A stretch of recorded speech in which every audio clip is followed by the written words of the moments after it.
Let us understand the financial regulators in India. First, we will know the meaning of regulator. So, to understand it, we must know the meaning of regulatory agencies. These are the agencies which exercise regulatory or supervisory authority over a variety of activities and endeavors in India. Financial regulation. Coming from the regulatory agencies, we have the meaning of financial regulation. So it is a form of regulation or supervision which subjects financial institutions to certain requirements, restrictions, and guidelines, aiming to maintain the stability and integrity of the financial system, to control them, to have the efficient functioning so that the norms are also followed and the proper growth is also facilitated in an efficient manner. There is no breakage of any of the laws or rules. We have the financial regulators in India.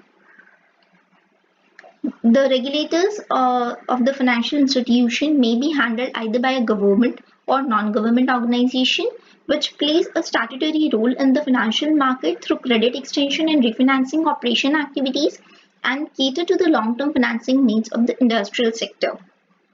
The financial regulation has also influenced the structure of the banking sectors by increasing the variety of financial products available. The objectives of financial regulators is to have market confidence so that there is confidence remain in the financial system. People will have the market confidence because we know someone is regulating it and it is not cheating, it is not working on its own will, and there is no monopoly. All these are considered so that there is market confidence among the customers. Next in line is financial stability. To have the financial stability of the financial institutions and the financial system, it contributes to the protection and enhancement of stability of the financial system. Next is consumer protection. To protect its consumer, to secure the appropriate degree of protection, consumer protection is the main aim. So the three objectives of having financial regulators is to have the market confidence, to have the financial stability, and to have the consumer protection. Coming to the types of financial regulators, the very first type is primary, which includes two institutions, that is two regulatory bodies. Very first is RBI and second is SEBI. And the secondary financial regulators, we have different regulators, that is IRDA, PFRDA, IBBI, SEDBI, NHB, NABARD, etc. And there are many. But primarily the financial regulators in India are RBI, SEBI. You can also include Ministry of Finance and Corporate Affairs, which looks after the finance as well. We'll discuss the types one by one. First, we have primary financial regulators, that is RBI and SEBI. We'll discuss first RBI. We all know that RBI is the Central Bank of India, established on 1st April 1935 under the Act RBI Act 1934 on the recommendation of the Hilton Young Commission Committee, headquartered at Mumbai right now. Earlier it was headquartered at Calcutta. It is the regulator of financial system in India, nationalized on 1st January 1949. So this is the logo of RBI, which shows there is a palm tree and an image of tiger on it. To regulate the issue of banknotes and keeping of reserves, in the preamble, it is specified, the functions or the objectives of RBI are well specified. That is, it regulates the issue of banknotes, keeping of reserves, to secure monetary stability. I'm reading only the highlighted points so that you'll know that in the preamble itself, the main objective or the functions of RBI are stated. Generally, to operate the currency and credit system, to have a modern monetary policy framework, meet the challenge of an increasingly complex economy, to maintain price stability while keeping in mind the objective of growth. So the preamble states the objective why RBI has formed. RBI acts as a regulatory and currency authority. We all know the currency is printed as per the RBI's regulation, controls money supply and credit, acts as an advisory body to all the financial institutions and industries in an economy, financial accommodation to cooperative banking sector as well, financial supervision and ensures sound banking practices, promotes specialized institutions like NABARD and other developmental institutions. It provides license to the banks and their branches as well, so that there is no fake financial institution working in our economy. Acts as a lender of the last resort in case of any emergency. There is no financial aid. You can go to the RBI and avail it. It acts as a regulator and supervisor of the bank's payment and settlement system, serves as a banker to the government, manages foreign exchange as well, acts as a banker of commercial banks as well. So this is the function-wise site given by the RBI. Once you'll visit the RBI site, you'll come to know about all these. The very first is monetary policy, research and data, issuer of currency, regulation, financial markets, financial inclusion, consumer education, banker and debt manager, banker to banks, forex, and then payment and settlement system. So all these are the functions by RBI. And here is the an image which shows you the logo of RBI. Then there is an RBI museum. In the RBI museum, you can visit and know more about the currency printing, more about how the coins are minted. Coins are not minted by RBI, but under the guidelines of RBI, coins are minted by the Government of India. Then there is money mobile aided note identifier, so that there is no fake currency circulation, there is no mutilated or soiled notes in circulation in our economy. Next is RBI कहता है जानकार बनिए and सतर्क रहिए, so that we are safe from the fraudsters, cybercrime, theft and other such hacking thefts. Now we'll discuss about the functions one by one. So very first is monetary policy. It refers to the use of monetary instruments under the control of central bank to regulate the magnitude such as interest rates, money supply and availability of credit with the view to achieving the ultimate objective of economy. So RBI regulates the monetary policy framework, its process, the instruments involved in it, open and transparent monetary policy making.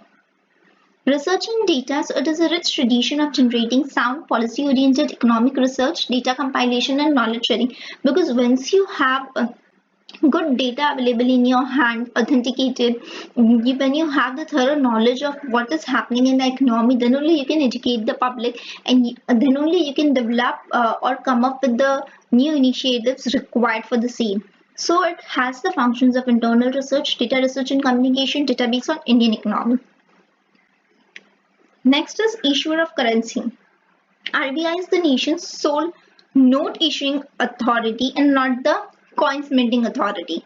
Along with the Government of India, it is responsible for the design, production, overall management of the nation's currency with the goal of ensuring an adequate supply of clean and genuine notes. So there is no counterfeiting notes. It acts as a anti-counterfeiting body as well. Its policy is to have clean note supply in the economy. Then it looks after the denominations of coin and notes in circulation as per the Indian Coinage Act, and it looks after the printing of notes so that there is no soiled notes in circulation. Then there is adequate supply of money in an economy. Next is regulating commercial banking. In the regulation function, RBI regulates different types of banks. The very first is commercial banking. Banks are fundamental to the nation's financial system, and RBI plays a critical role in the functioning and soundness of the banking system, maintaining the financial stability and public confidence in the system. It provides banks with the tools of regulation, policy framework, and there are various initiatives headed by RBI to have the same. Next is regulating non-banking companies, that is NBFCs. So India has financial institutions which are not banks. So these are NBFCs. So to have the diversity in the financial sector, to regulate the NBFCs and the challenges faced by them, to aid them, it is set up. So the role is the most unheralded aspect of our activities. It remains among the most critical. It includes ensuring credit availability to the productive sectors of the economy, establishing institutes designed to build the country's financial infrastructure, expanding access to affordable financial services, and promoting the financial education and literacy. Next, regulating cooperative banking. After regulating commercial banking, it also regulates cooperative banking. In the cooperative banking, the cooperative banks were established under primary agriculture credit societies, that is PACS, at the village level.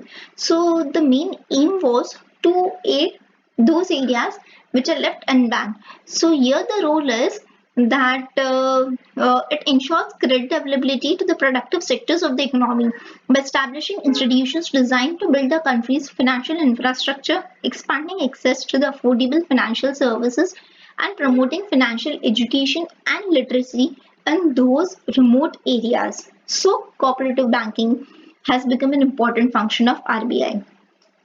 Regulating financial markets. Financial markets is a very important part, and to regulate it, it is the most important function of RBI in the whole financial system.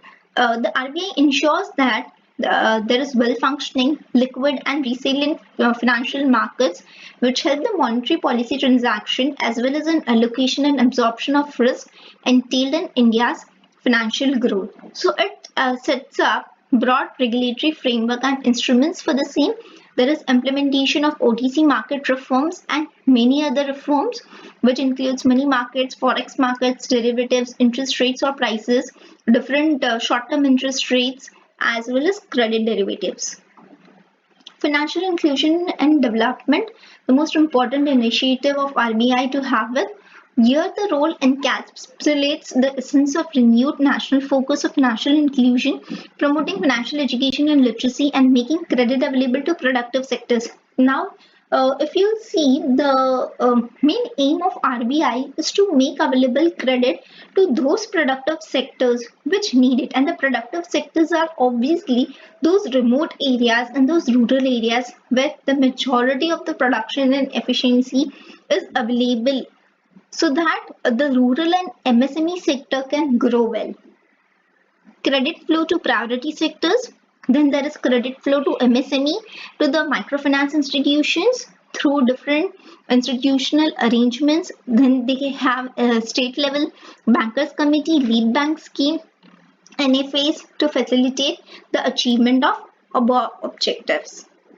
Next in line is consumer education and protection, very important initiative because it facilitates the 5 rights for bank customers, which are right to fair treatment, right to transparency, fair and honest dealing, right to suitability, right to privacy, right to grievances, redress, and compensation. The RBI's approach here is to customer service focus on protection of customers' right, enhancing the quality of customer service, spreading awareness, and strengthening the grievance redressal mechanism through these rights in banks and also in the Reserve Bank. So once you have these rights, you can have the benefit of consumer education and protection, because the Charter of Customer Rights outlines overreaching principles of customer rights based on a global best practices. So on the basis of those practices, these rights are evolved, and you can know more about RBI and other banking system with the help of these rights. Banker and debt manager to government. Now, if the government is suffering from the hard times, or it is financially hit, if there is any imbalance in the financial system, then RBI can aid with the help of this function. It manages the government's banking transaction. Like individuals, businesses, and banks, governments acts as a banker to carry out the financial transactions in an efficient and effective manner, including and raising of resources from the public. Next is banker to banks. Like individual consumers, businesses, and organizations of all kinds, banks also need their own mechanism to transfer funds and to settle the payments lent to the other banks and customer transactions. So as the banker to banks, RBI fulfills this role.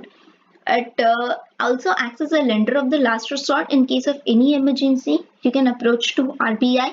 It enables smooth, swift, and seamless clearing and settlement of interbank transactions, provide an efficient means of fund transfer for banks, enable banks to maintain their accounts with RBI for statutory reserve requirements and maintenance of transaction balances, and acts as a lender of the last resort. In line, we have foreign exchange management. Here, foreign exchange management is also an important function because with the transition to a market-based system for determining the external value of the Indian rupee, RBI plays an important role in the forex management, because It aims at facilitating external trade and payment and promoting the orderly development and maintenance of forex market in India. So the RBI has its own department, that is forex department from exchange control department. So the functions here are to have the liberalized approach, to have foreign investment, external commercial borrowings, liberalized remittance scheme, currency futures, exchange rate policy, foreign exchange reserves management, and so on. Payments and settlement systems. We all know RBI has come up with the initiative of Digital India and digitize the payment system in accordance with NPCI functioning. So payment and settlement system play an important role in improving the overall economic efficiency and consist of all the diverse arrangements that it uses to systematically transfer money, currency, paper instruments such as check and various electronic channels. So a list of payment system operators authorized by RBI to set up and operate payment system in India under Payment and Settlement Payments Act 2007 is shown to you in the form of this picture, which includes digital payments, paper-based or cashless payments. That is, you can have paper-based payment, that is cash payment, and cashless payments as well. Other payment systems or services, which includes cashless, Board for Regulation and Supervision of Payment and Settlement Systems, that is BPSS, Payment System Vision in India, and Oversight Framework. So here is an image which shows the initiatives by Government of India, or you can say RBI, to encourage digital payments, go digital and get the benefits. But along with that, RBI also says जानकार बनिए सतर्क रहिए, because the cost of awareness is hardly a penny, but ignorance can cost you hard-earned money. So stay tuned to know more such about the initiatives of RBI. You can go to on the website of RBI and know more about it. That is hashtag stay aware and stay safe. Next, we'll discuss about Securities and Exchange Board of India. So the first regulator we have already discussed and known. So many initiatives initiated by RBI, the apex financial regulatory body in India. Next, to regulate the commodities market, we have SEBI as the regulatory body in India. SEBI is the regulatory body for securities and commodity market in India under the jurisdiction of Ministry of Finance, Government of India, established on 12th April 1988 and given the statutory powers on 13th January 1992. It has enjoyed success as a regulator by pushing systematic reforms aggressively and successively. It has to be responsive to the needs of three groups, that is, issuers of securities, investors, and market intermediaries. All these three are important: issuers of securities, investors, and market intermediaries. The preamble of SEBI refers to the functions which are basic in nature. The very first is to protect the interest of investors in securities, promote the development, and regulate the securities market and the matters connected therewith. So very first important function is you must protect the investors' interest, because those who are investing you, their interest must be protected. Then you have the development as well and regulate the securities market.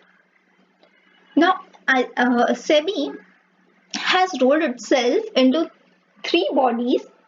That is, it is a one body formed from the three functions.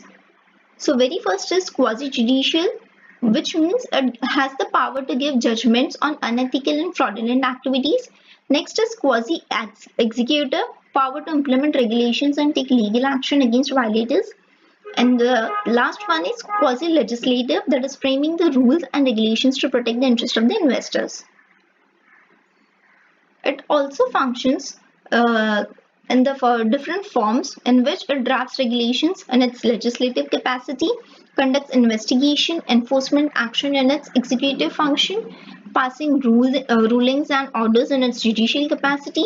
Though this makes it very powerful, there is an appeal process to create accountability as well. Functions. For the discharge of its functions efficiently, SBI has been vested with the following powers. Now, these are the powers of SBI. To approve bylaws of security exchanges, require the security exchange to amend their bylaws.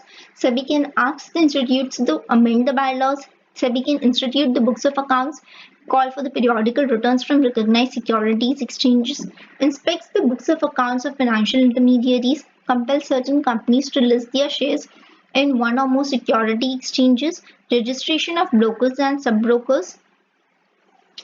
Now we have the initiative of SEBI, just like we had RBI functions. Here is an initiative of SEBI in the COVID-19 era. So COVID-19 measures taken in response to it are shown here. Once you'll visit the site, you'll come to know more about it. Then we have investor.sebi.gov. Har investor ki taakat. Visit investor.sebi.government.in. Here it enables the awareness among the investors. So it is the continuous endeavor towards educating investors and helping them to make informed investments, and the resources would be great opportunity for them to learn. So here you'll get all those resources which makes you aware about investments. Next, SCORES. SCORES is a SEBI complaints redress system, register complaints online. So there's a new mechanism in place to improve investor grievance redressal significantly. Filing complaints on SCORES easy and quick, so you can follow the procedure and then you can have e-lodging of complaints through SCORES, which saves time. Avoid making physical complaints, lodge the complaint through SCORES and get the electronic notification as well. E-registration is also an important initiative where SEBI has introduced online system to promote ease of operations in terms of e-registration. Next is empanelment of securities market trainers, that is SMARTS. So it invites applications from eligible persons to be empaneled as securities market trainers to conduct investor awareness program. So after completing both the reading of both the financial regulators, and we knew a lot more about it. Now we'll answer the questions. So the very first question for you is, RBI performs dash function to protect consumers' interest. Do answer these questions in the comment box so that we'll come to know how much knowledge you have gained and whether you are enjoying the videos or not, so that we can have future videos for you as well. Second question is, DASH is the regulatory body for securities and commodity market in India. And the last one is, SEBI invites applications from eligible persons to be empaneled as DASH to conduct investor awareness programs. Hopefully you enjoyed the video and learned a lot through this session. Stay tuned for more such videos.